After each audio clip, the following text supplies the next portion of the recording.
The best part of August, the weather isn't 100 degrees. The colors are changing, the birds are flying. It's a beautiful moment in life here in Wisconsin. The worst part, allergies. I don't know what I've done in my past life to deserve these allergies, but it must have been pretty damn terrible because ragweed despises my existence. You're going to have to pardon the lack of airflow that's about to come out of my mouth. But when it comes to hot hatches, many enthusiasts out there will almost always reference the Subaru Impreza, the STIs, the Ford Focuses, the Fiestas, the Mini Coopers, even the Audi A1, maybe the Escort, and pretty much every other one except the one that was actually pretty neat. And I'm Alex DEVEY, and on today's episode of So You Won't, we're talking about the hatch that definitely deserves a little bit more love, a little bit more attention, maybe a coddle here or there, the Mazdaspeed 3.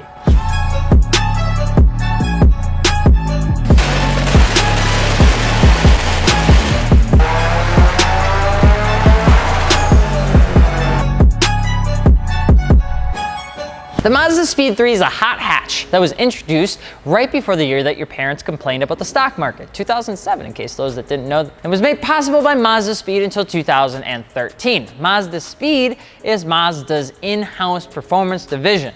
Mazdaspeed, one word, one. The division itself has been involved in the racing series thing since 1967. As a different name though, it started off as Mazda Sports Corner. Their first Mazdaspeed ready consumer model was a protege and did well enough to continue its consumer productions into vehicles like the Mazda Miata Mazdaspeed, or Mazda Miata Speed Mata, Mazda Speed Mazda Miata, or the Mazdaspeed 6 for instance. That was a joke by the way on the Miata, okay? It's just, I know some people get upset. Mazdaspeed, been around for a while. They've done some cool stuff. The Mazdaspeed 3, however, was the most powerful vehicle in its class at the time with over 263 horsepower when it was first introduced and 280 foot-pounds of torque. The thing was a champion. It was an absolute beast. It was great in every regard. With all those Johnnies going to the front-wheel drive system out of the 2.3-liter turbocharged inline 4. The car made some serious gels level hair. Bonus points for those Friday night bonfires with your automotive friends. If you don't have friends, it's okay. That's why we have the internet. The Mazdaspeed 3 was the company's first hot hatch since the BG Familia GTX of the 90s. So they were coming in and they came in swinging, and they came in swinging fast. We were only graced with 2 generations of the car. The first generation being from 2007 to 2009. And the second generation being from 2010 to 2013. The first generation came with all of the bells and whistles it needed to really scoot. Limited slip differentials, 6-speed transmission, traction control, and a little dynamic stability for the torque steer. I said it wrong. It was actually meant to be a joke, but then I tried to switch it to the real word, and I didn't have enough time, and my mind was already decisive on what I was gonna say, but my mouth didn't want to do it, and then it all changed, and I'm sorry. It was torque steer. It was a bad joke. It was properly good though, so good in fact that the engine was listed as one of the best 10 engines for 3 years straight from Ward. It wasn't bad. It was a car that was like really out of the gate, didn't experience any phenomenally big issues. The second generation would see a properly needed facelift and some additional goodies like a hood scoop,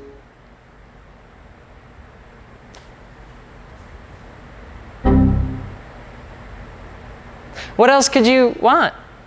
New gearing. It had new gearing too. It did have new gearing. Like, it actually had some pretty insane short gears for a production hot hatch. It had some updated pistons and an upgrade from Windows 98 to Windows 7. It ended up running a 0 to 60 in a little over 5 seconds, a little bit like a 5.22er. You could argue a 5 if you wanted to round down, and a quarter mile in under 14 seconds. And I would classify that as quick. Under 14, quick. Under 12, fast. Under 10, probably gonna die. The car itself would win Car and Driver's Best Car for 2007, 2008, and 2010, so it did hit both generations. It was an automobile all-star and just licked the envelope as a proper hot hatch. When the car was initially launched, it took a little bit for it to be officially accepted into the automotive enthusiast world. Now, don't get us wrong, it was a proper hatch, but it wasn't inherently a car that many would naturally compare to the Subaru equivalent, at least at the beginning. However, it should have, and it was awesome. The motor was a heyday for the platform of its time, and it's still one of the primary reasons people buy the car these days. It was good. Sad news though, It was discontinued in 2014 because Mazda didn't want to have any more fun with the Mazdaspeed trim level. It's fine, Mazda.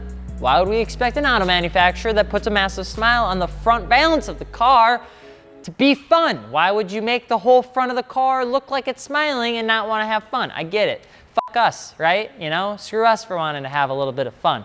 It's actually a pretty interesting story, but I don't want to get into it. It's not that I'm angry about it. I just wish that they never stopped making them. As the cars have a tendency to swap more than a few owners by now, you might be thinking of picking one up. After all, they are more affordable than most comparable cars out on the market. The reviews that are there practically praise them more than any other car in its competition. But then why are they on sale for like so damn cheap? This is when you get to watch me go into the old statement.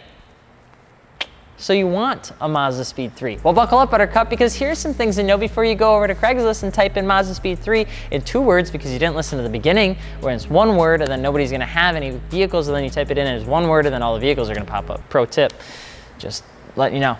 The first gen has a natural tendency for heat soak, which is why the big old scoop was introduced in the 2nd generation. These cars don't inherently have a fantastic sound to them either, both in terms of speakers and exhaust, which is why you'll almost always see them modified there, if absolutely nothing else. The cars are front-wheel drive, which naturally causes torque, steer, and death, even with the Mazda implementing a nerf to them in the 2nd generation, and with the 1st and 2nd gear when going around corners. In case you didn't know, they make it so that you can't kill yourself as easily in the 1st and 2nd gear when going around corners. 3rd gear, though, you can just send it as much as you want.